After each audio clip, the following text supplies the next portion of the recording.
Bien, entonces vamos a hablar ahora de las tecnologías, estamos hablando de tecnología, pero concretamente vamos a comenzar por lo que son las tecnologías de configuración. ¿Qué decimos cuando hablamos de tecnología de configuración?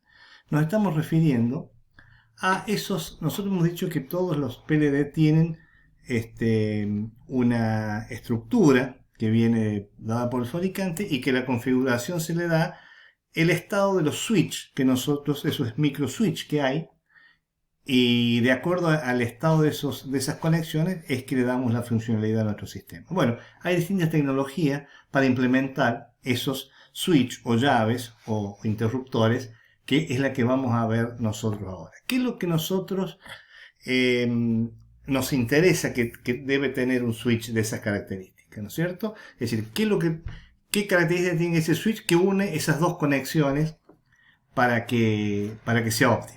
Tiene que cumplir una serie de requisitos, son deseables. ¿Qué es lo que buscamos? Que el consumo sea lo más bajo posible, ¿cierto? Para bajar el consumo, recuerden, son muchos millones, así que mientras menor consumo, mejor para el dispositivo. Y lo que es más o menos lo mismo, es decir, que tenga una muy baja resistencia cuando conduce, o sea, que no tenga resistencia, que no genere calor ahí, pues disipe energía, y que tenga una alta resistencia cuando queda abierto, es decir, que no haya corrientes de fuga cuando no hay conexión entre los dos conductores. Lo que también nos interesa es que tenga baja capacidad, eso evita el movimiento de cargas, ¿no es cierto? Y finalmente, una cosa muy importante es que tenga alta confiabilidad. Piensen que si en un dispositivo que tiene varios millones, decenas de millones de interruptores, falla uno, eso puede generar un problema serio, porque hubo un bit que no se configuró, una conexión que no se configura y hace que el dispositivo falle. Las tecnologías que vamos a ver están referidas esencialmente de acuerdo al dispositivo del PLD que se trate, los simples, los complejos y FPGA. Nos interesa fundamentalmente los FPGA, pero nombramos rápidamente un poco de la historia de los otros. En los SPLD se usaron fusibles, que se llaman PROM, EPROM, EPROM y EEPROM. Eso también se usó, y junto con la flash se usó los CPLD. Nosotros alguna vez usamos algunos en esta materia, usamos algunas con tecnología flash. Y en las FPGA, que lo que nos interesa por ahora son la tecnología flash, la anti-fuse, que vamos a explicar de qué se trata, y la tecnología SRAM, que también la vamos a ver un poquito en detalle más adelante. Empezamos por lo fusible. En realidad el dispositivo, cuando se fabrica, llega con todas las conexiones activas, salvo en la zona esa de las conexiones entre todos los segmentos, es que hay una zona relativamente débil desde un punto de vista eléctrico, que lo que se hace es que la programación o la configuración consiste en hacerle circular una corriente, controlar una corriente por esos puntos más alta de lo habitual, de tal manera que esas conexiones desaparezcan, se quemen, y queden aislados los conectores. Este tipo de configuración se usó solo en los SPLD, eran muy baratos, tenían la dificultad que obviamente no son reconfigurables, y cuando se quema el fusil no se puede restituir, y tenían una ventaja que son no volátiles, es decir, se perdía la energía, pero quedaba la configuración, es decir, cuando volvía la energía mantenía la configuración. Otra tecnología fue las EPROM. Las EPROM se usaron también, se decía que EPROM viene en el nombre de memorias de solo lectura, programables y borrables, y tenían la particularidad que se grababan eléctricamente. Eso se hacía, después vamos a ver un poquito el detalle de los transistores que se usaban, que eran especiales, y con una tensión un poco mayor a la que trabaja habitualmente. Tenía la particularidad que se borraba con luz ultravioleta, eran no volátiles, se perdía la energía y mantenía la configuración, y tenía limitado el número de borrado y programación, ¿no es cierto? Eso variaba de acuerdo al año en que se fabricó, o sea, cómo estaba avanzada la tecnología y a la fábrica, pero un valor, digamos, de 10.000 veces, un valor razonable, quizás un poco optimista, quizás sobre los últimos estos, ¿no? Bien, lo único que sí había que tener cuidado es que eso había que llevarlo, ese dispositivo, el PLD, había que llevarlo a un equipo de grabación, que conectado generalmente a una PC. Después se grababa ahí, se sacaba y se ponía en en el circuito final donde iba a ir almacenado. Los tiempos de borrado con luz ultravioleta eran más largos, ¿no es cierto?, que los tiempos de grabación. Hoy prácticamente esa tecnología no se usa, pero en algún momento fue bastante popular. Las tecnología EPROM de la que estamos haciendo referencia es más o menos es un transistor, porque tiene una doble compuerta, por eso es que ven acá al medio una línea más, para decir que es doble compuerta. Y lo que hace es, si cuando queremos que esto conduzca, ¿no es cierto?, establecemos un canal acá, ¿no es cierto? En este caso, por ejemplo, es un transistor tipo N, en vez de una compuerta, dos compuertas, y cuando se polariza adecuadamente, esta hace que la circulación se establezca. Y cuando no, evidentemente queda bloqueado y eso no conduce. Vemos rápidamente cómo es el principio de la doble compuerta. La idea es, no nos vamos a meter mucho en este tema, pero lo vamos a ver rápidamente, es que para programarlo aplicamos una tensión mayor de lo habitual, y por un fenómeno que se llama de avalancha, que es un problema más físico, se quedan almacenados, atrapados una serie de electrones en esta zona que está marcada, y después cuando trabaje con las tensiones habituales, que digamos serán 5 voltios, por más que lo polaricemos en forma positiva, este canal no se establece más y queda bloqueado. Sin embargo, cuando esta carga no está y este valor se pone en 1, se establece el canal. No vamos a decir mucho más que eso porque no tiene mucho sentido en este momento. Lo que sí es importante es que se borra con luz ultravioleta, y lo que hace la luz ultravioleta, porque la luz ultravioleta tiene energía que es proporcional a la frecuencia, ultravioleta es alta frecuencia, lo que hacen es que impactan sobre esa energía y llega a estos electrones y los libera y hacen desaparecer la carga que estaba almacenada. Entonces la luz ultravioleta, que tiene una energía, ¿no es cierto?, que es la constante del Planck por la frecuencia, hace que esa energía sea suficientemente alta para que estos electrones se carguen de esa energía, reciban esa energía y salgan de la compuerta. Bien, la otra tecnología, que es la EEPROM, es una variante de la anterior, se le agrega electrical porque tanto se graban y se borran eléctricamente. Ya no tenemos que sacarlo y llevarlo a someter a luz ultravioleta, y eso era una desventaja importante. Entonces se graban y se borran eléctricamente. Tienen la ventaja de ser no volátil, ¿no es cierto?, igual que la anterior, o sea, se desaparece la energía y se mantiene la información, y la información permanecía entre 10 y 20 años, es decir, esto para nosotros es casi irrelevante porque la tecnología no dura tanto tiempo, generalmente se reemplaza, pero es un valor que estiman por envejecimiento estiman los fabricantes. Y el tiempo típico de borrado y de programación, el ciclo de borrado y programación, es un poco más alto que el anterior. Acá dice 10.000 veces, pero es de 10.000 a 100.000, en realidad es un poco mayor.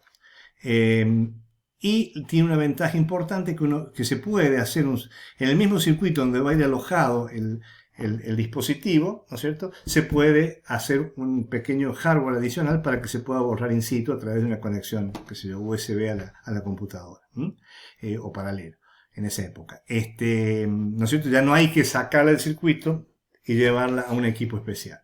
Son distintos los tiempos de borrado y grabado, ¿no es cierto?, en relación, fíjense, de 1 segundo a 0,1 milisegundo, mucho más alta, pero de todos modos era mucho más cómodo que el caso de las EPROM, ¿no?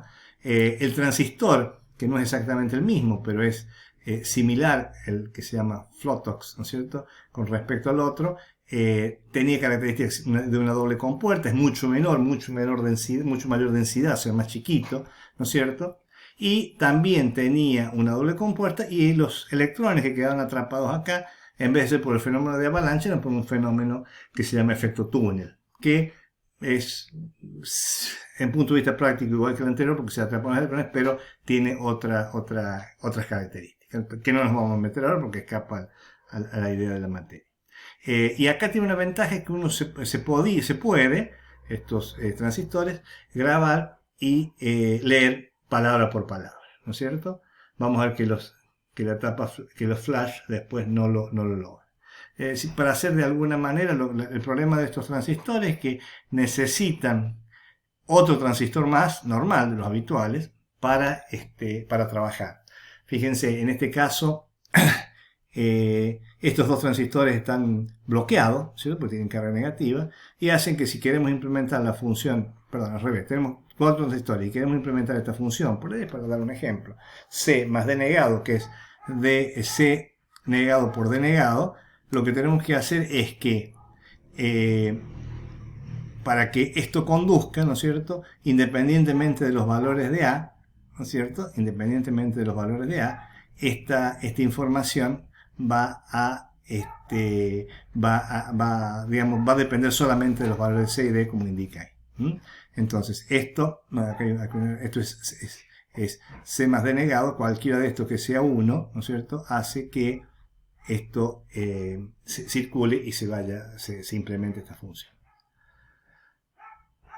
Bien, la otra tecnología que es similar a la anterior, que es la flash, también se graba y se borra eléctricamente. Esta es la más moderna, la que más, la que ustedes la usan en muchos lados, como son los pendrive, ¿no es cierto?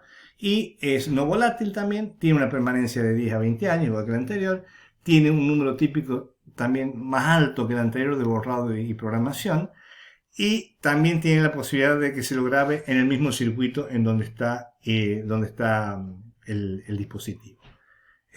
Tiene una ventaja con respecto a las anteriores, que es más rápida y tiene mayor densidad de interacción que las EEPROM. Es decir, en flash viene de velocidad fundamentalmente, pero la mayor densidad hace que en la misma superficie podamos poner mayor cantidad de este tipo de switch, ¿no es cierto? Y finalmente, una cosa que sí es importante es que deben tener en cuenta que esto, a diferencia de las EEPROM que se podían borrar palabra por palabra, estas cuando se borran y graban de bloques, o sea, hay bloques.